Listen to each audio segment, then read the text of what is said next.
Fala galera que já é inscrita no Pautas e Táticas ou que vai se inscrever assim que o vídeo acabar. Como foi a seleção brasileira nos jogos contra México e Estados Unidos? O técnico Dorival Júnior teve mais 2 amistosos antes de sua primeira competição oficial à frente da seleção brasileira. Sabemos que nesse tipo de jogo, a montagem do time, o refino do entrosamento e os últimos testes de jogadores são mais importantes do que o resultado.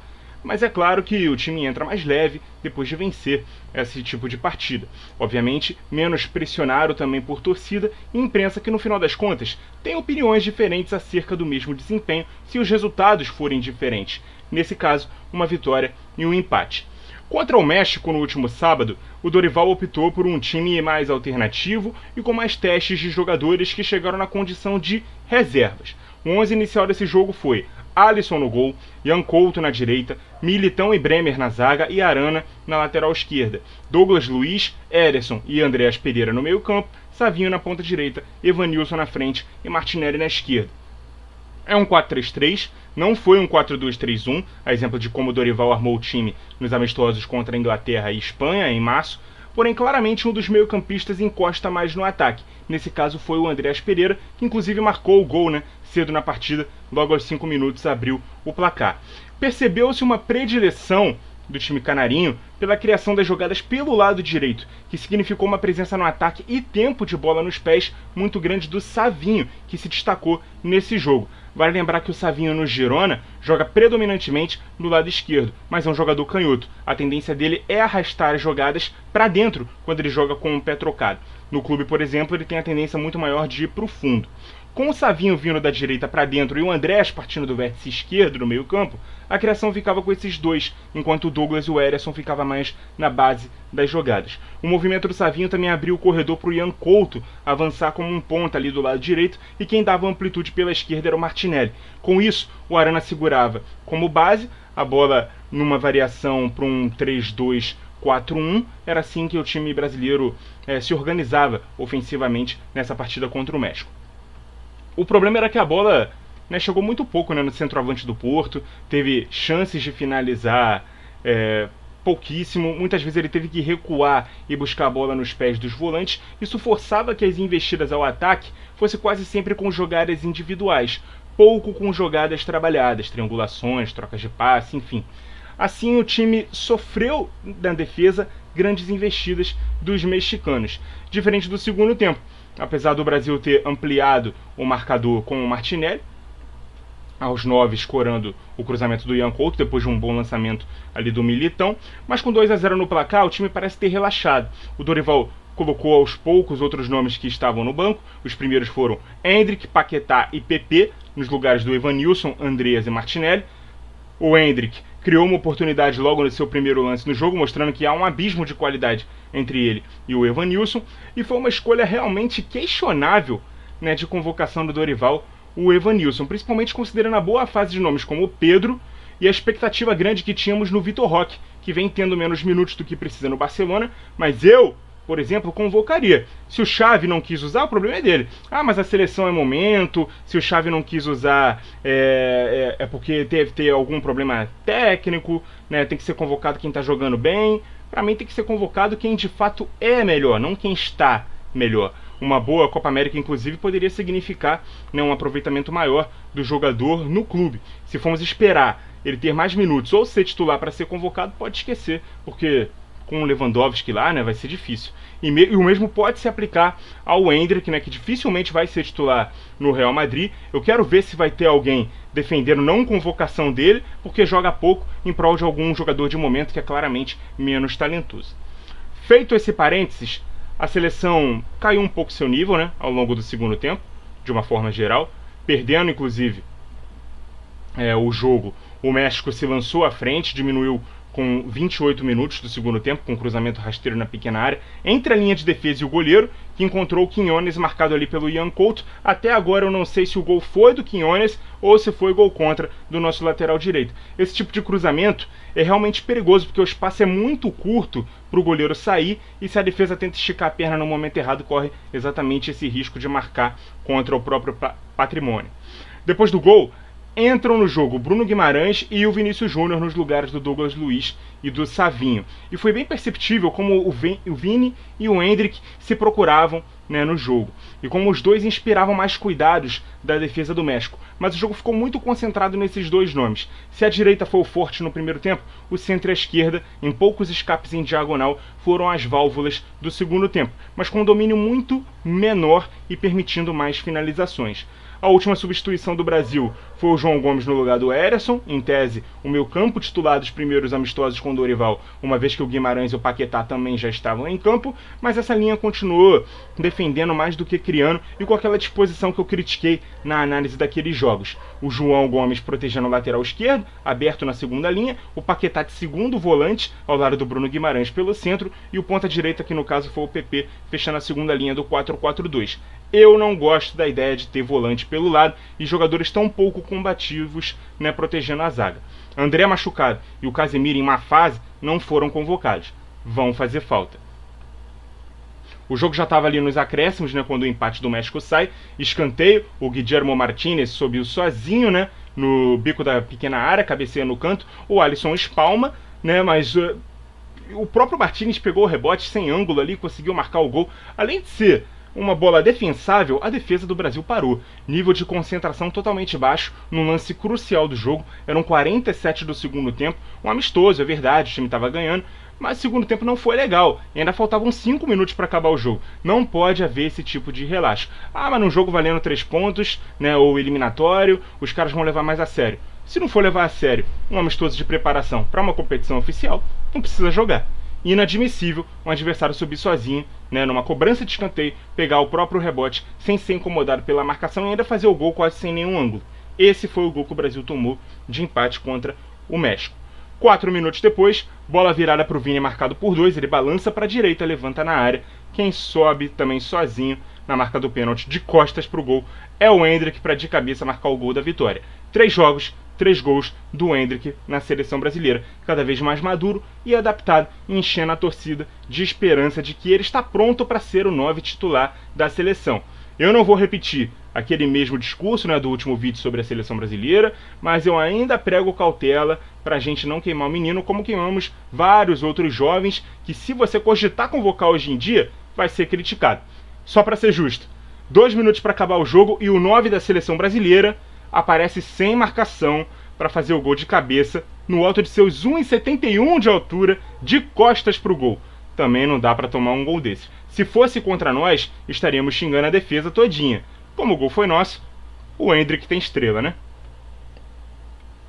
E aí chegamos no jogo de ontem, né, contra os Estados Unidos, adversário em tese mais difícil, que vinha de uma derrota pesada para a Colômbia no último amistoso. Para isso, a equipe que tende a começar a Copa América como titular foi escalada, e entre esses 11, o Endrick também não iniciou o jogo. Havia uma expectativa também quanto a se o Bento poderia iniciar jogando, já que o Alisson começou, né, no time reserva, mas o goleiro do Liverpool foi mantido no time e a defesa foi com Danilo na lateral direita, Marquinhos e Beraldo na zaga, Wendel na esquerda, os volantes Bruno Guimarães e João Gomes e o quarteto ofensivo com Rafinha, Paquetá, Rodrigo e Vinícius Júnior. Foi claramente um 4-2-3-1 no ataque, com o Rodrigo aberto na esquerda e o Vini como se fosse esse homem mais adiantado, mas ambos trocando muito de posição e por vezes o Rodrigo saindo da ponta para se juntar ao Vini e abrir mais o corredor para o Wendel subir. Mesmo que o lateral do Porto gostasse de apoiar mais por dentro, o Danilo é quem dava equilíbrio, né, do lado oposto e ficava na base na saída de 3.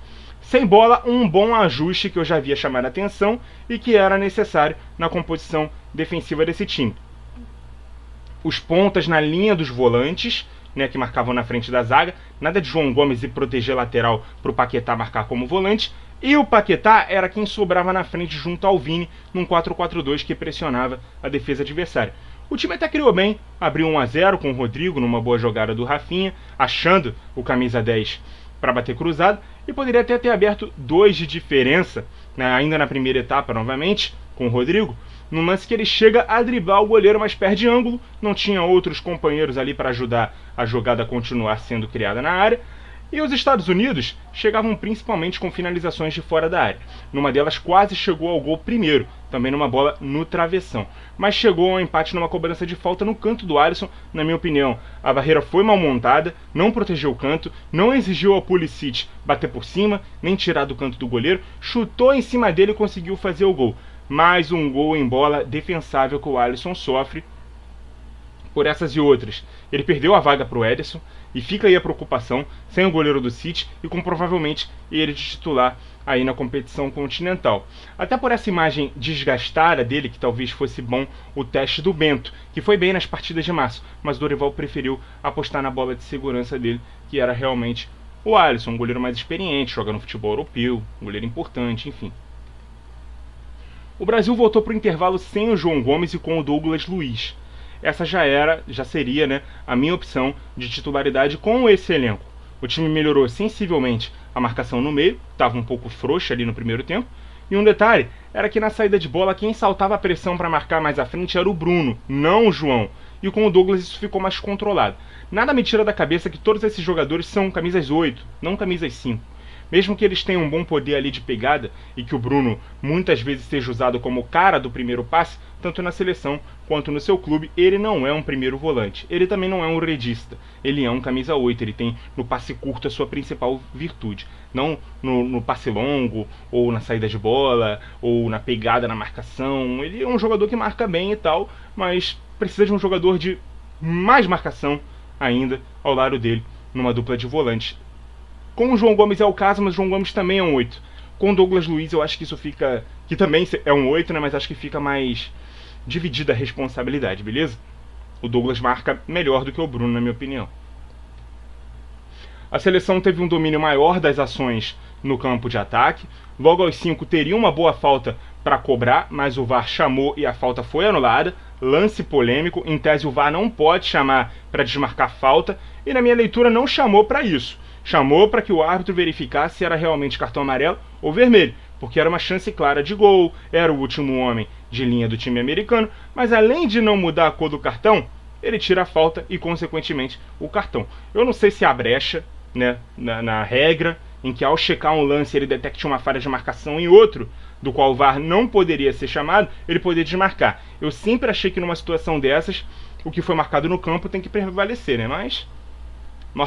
norte-americanos aí e suas regras diferentes aí para os esportes. O Brasil também fez outras 3 alterações que ajudaram o time a controlar mais os espaços ofensivos, que foram as entradas do Andreas, do Savinho e do Endrick, nos lugares do Bruno, do Rafinha e do Paquetá, o que configurou a seleção numa espécie de 4-3-3. Por mais que o Andreas fosse o segundo volante, ele encostava no Rodrigo, que veio para a armação por dentro, um pouco mais ali pelo lado direito. O Savinho entrou na ponta direita, o Vini abriu na esquerda, o Endrick jogou mais avançado. No mais, o Brasil teve pelo menos outras 2 boas chances, né, com o Rodrigo, que enquanto esteve em campo foi o melhor do jogo. Depois ele deu lugar ao Martinelli. Uma também com o Endrick, que poderia ter se aproximado mais antes de chutar e finalizou em cima do goleiro. E uma com o Vini no fim do jogo, mas ele já estava impedido ali. E para ser justo com o Alisson, ele foi muito importante no segundo tempo em outros 2 bons lances de ataque dos Estados Unidos. Um deles fez uma defesa muito bonita e muito difícil. Números do jogo: 65% de posse de bola para o Brasil, 25 finalizações contra 12 dos Estados Unidos, sendo 12 nossas no alvo contra 7 deles, beleza? Acho que, surpreendentemente, o time jogou até melhor no empate do que quando venceu. E haja visto o nível dos adversários, isso é uma boa coisa, né? Os Estados Unidos hoje está num momento melhor do que o México. Alguns defendem até que o México, dentro da CONCACAF, está atrás até do Canadá. Eu não estou acompanhando tanto assim para poder afirmar com certeza, mas acho que a gente sofreu mais contra o México, do que contra os Estados Unidos. E haja visto também que no segundo jogo era o time titular. Eu encaro como normal essa subida de nível, né? Essa evolução de um jogo para o outro. Mas o resultado não veio, né, contra os Estados Unidos. Como eu abri dizendo, nesse tipo de jogo, o desempenho tem que falar mais alto do que os resultados, e às vezes a falta do resultado nos ajuda a ser mais lúcido nas análises, porque pouca gente chama atenção para as falhas de um time quando ele ganha. Eu acho que o jogo para testar o Bento era para ser esse, uma vez que ele não jogou nenhuma das partidas pré-Copa América. colocá-lo para jogar, né, seria queimar o Alisson e jogar o Bento na fogueira. Então agora vai ter que ser o Alisson na estreia, e aí, de repente, se ele se machucar, ou se ele falhar, se precisar ser substituído, o Bento entrar num outro jogo, né, e aí ganhar a vaga, e vai ser feito de uma forma mais natural. Mas depois de 2 amistosos que joga o Alisson, o Bento aparece na estreia como titular, eu ia achar um pouco estranho, beleza? Eu gostei da partida do Beraldo, gosto dele, sei que muita gente preferia ver o Murilo, do Nottingham Forest, na lista, mas eu acho ele um jogador de bom nível para a seleção, né? Falando do Beraldo. O Murilo também poderia ter sido convocado. Eu convocaria, principalmente numa lista de 26. Mas acho justo ali a primeira opção ser o Beraldo à frente do Murilo. Eu não esperava vê-lo como titular agora, eu escalaria inclusive o Gabriel Magalhães ao lado do Marquinhos, fez grande temporada com o Arsenal, mas eu acho que num primeiro momento vai continuar sendo o Beraldo, pelo menos é essa a sensação que o Dorival passa. Eu também acho que o Arana, cedo ou tarde, vai ganhar a posição do Wendel. Eu queria muito ver o Samulino, né? Pelo menos na lista. Mas acho que o Dorival o enxerga mais como ponta jogando de ala em time de 3 zagueiros do que lateral em linha de 4 defensores. Principalmente com tantas opções ali na ponta esquerda. João Gomes e Douglas Luiz. Vai ser uma boa disputa ali por posição. Vai ser legal de ver. Eu não gosto muito de ver o Vini de 9. O Paquetá não fez aí uma boa partida contra os Estados Unidos, na minha opinião. A situação que ele está vivendo também pode estar mexendo com a cabeça dele. Talvez fosse até a hora de preservar ele um pouco, né, de jogar tanto tempo, começar jogando e expô-lo muito mais nesse tipo de situação. Mas talvez eu fosse, no caso de sacar o Paquetá, pôr o Endrick no time. Centralizar o Rodrigo com bola, né, ali por trás do Endrick. Abrir o Vini na esquerda, mas sem bola, abrir o Rodrigo, né, e aproximar o Vini ali do Endrick, ou até mesmo jogar num 4-4-2, né, mais fixo, mais como sistema base, com o Rodrigo na esquerda, o Rafinha na direita, o Endrick e o Vini na frente. Mas eu entendo a cautela do Dorival, né, com o Endrick, né, que vai ser titular, esse momento vai chegar, mas eu acho que ele está tentando tirar o peso de já começar com essa responsabilidade de ser o 9 da seleção brasileira, já na primeira competição oficial dele com o time profissional. Dá a ele essa sensação de merecimento da conquista da vaga, que vai vir. A gente não pode esquecer que ele tem 17 anos, gente. Não pode. Por mais talentoso, merecedor da vaga que ele seja, tem que ter calma na utilização do Endrick. Mas não pode demorar, né, essa conquista da vaga aí do Endrick no time, porque o time não tem referência, né? Eu acho que mata muito o Vini jogando nessa posição, principalmente em jogos mais fechados, como foi o de ontem. Deve ser o da estreia contra a Costa Rica, dia 24. E eu, sinceramente, não confio no Evanilson como uma boa opção para a camisa 9. Tinha que ter chamado pelo menos o Pedro ali como uma boa opção, principalmente nessa lista larga aí de 26. Mas vamos ver, né? Dizem que ele ainda pode fazer alterações nessa lista antes de entregar a Conmebol, tanto por ordem física, clínica ou propriamente técnica, tática. Eu não acredito que ele vai fazer isso, porque não faz sentido para mim levar 26 jogadores para 2 testes, desaprovar alguém em um desses testes e colocar um outro jogador não testado no lugar.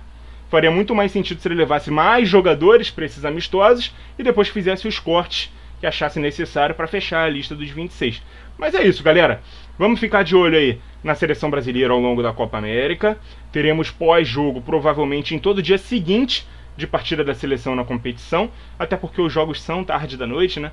E pra gente fazer uma coisa com mais calma, sem muita pressa, sem muito sono, principalmente, eu vou trazer o conteúdo para vocês aqui no dia seguinte, beleza? Muito obrigado a você que acompanhou o vídeo até aqui. Continue ligado no Pautas e Táticas. E até a próxima!